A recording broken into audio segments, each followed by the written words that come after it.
infamous for making inflammatory, sexist comments of his own. You cannot provide anything other than pussy.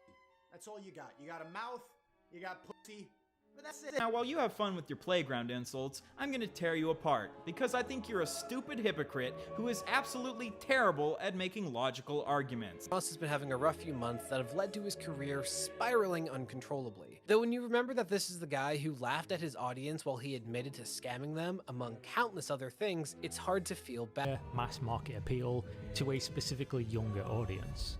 However, the latest controversy threatens all of that, from a star continuing to rise to what can only be described as a major meltdown, threatening journalists, being banned from life. So, Sneako, young man, if I disappear, I'm passing the torch to you. Keep spreading the message while it's still relevant to talk about Andrew Tate. So you heard him. Tristan said he passed the torch to me. It's a lot of... Bro, I'm... We got this. We can do it together. There's no doubt in my mind that anybody that's currently on the internet hasn't heard about Andrew Tate. His influence at this point is unavoidable. His face and messages are plastered all over the internet. While I won't be directly talking about Top G today, I will be talking about how him being taken away in silence has affected the internet quite drastically. Kingpin in Spider-Man 2018 gave a great analogy to this. Kingpin was the one keeping all the wannabe criminals at bay, but after he was arrested, all criminals were seeking to be the next Kingpin. If that sounds familiar, it's because it's kind of what's happening on the internet today. With Andrew Tate being arrested, there's been an influx of influencers, creators seeking to be the next Andrew Tate. And I call this the Tate effect, what's called future reference. But two primary examples of this that have been in the headlines lately are Adin Ross and Sneako. For a quick little recap, Adin was a 2K streamer who saw an extreme influx of fans around 2020. And while many people don't want to believe it or they just straight deny it, Adin is the one that really made the WL community what it is today. Of course, you have other members of the community like Bruce and Rage putting work in, but it really wasn't until Adin's influence that the WL community started to grow to what it is today. Once Adin was picked up by the algorithm, there was no stopping his growth. He soon became one of the most popular streamers on Twitch.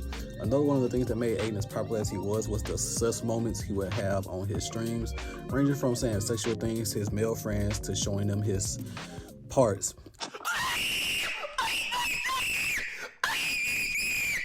This seemed to resonate with many of his young audience members though, and this trend spread like a fucking wildfire throughout the world. There's no doubt in my mind that you still see some of the lingering effects of this, but soon Adin would start doing less and less of these such moments, and he would seem to become more assertive in the things he would say. But what was the cause of this exactly? Enter Andrew Tate.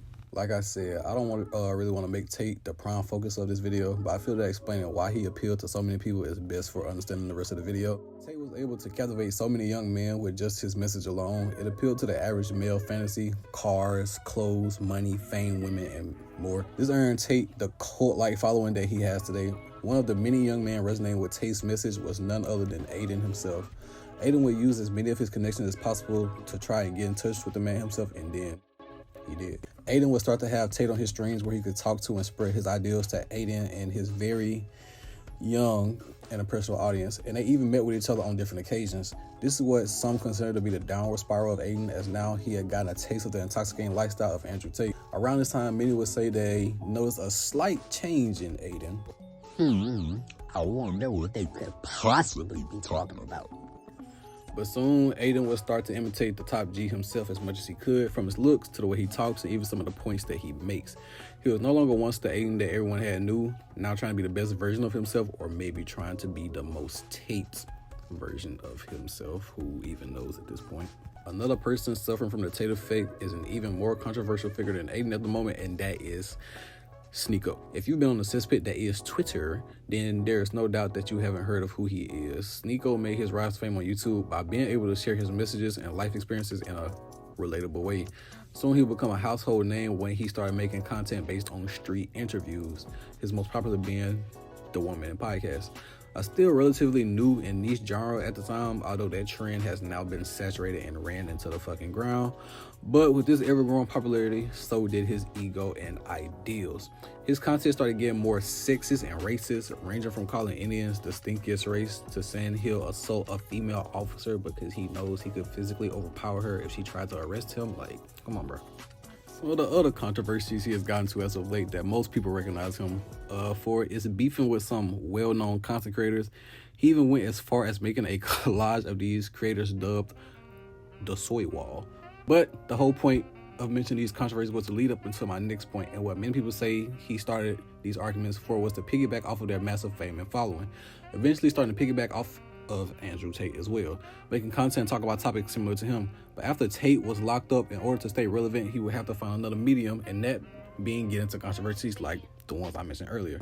Now, much like Adin, although in Sneako's instance he was mimicking Tate for clout at first, he too will also start to resonate and see himself in Tate, leading to him starting to spread his message to his also impressionable audience. Although I kind of feel like Sneako's chat, well, some of them at least, had a little bit more sense than Adin's, but I digress.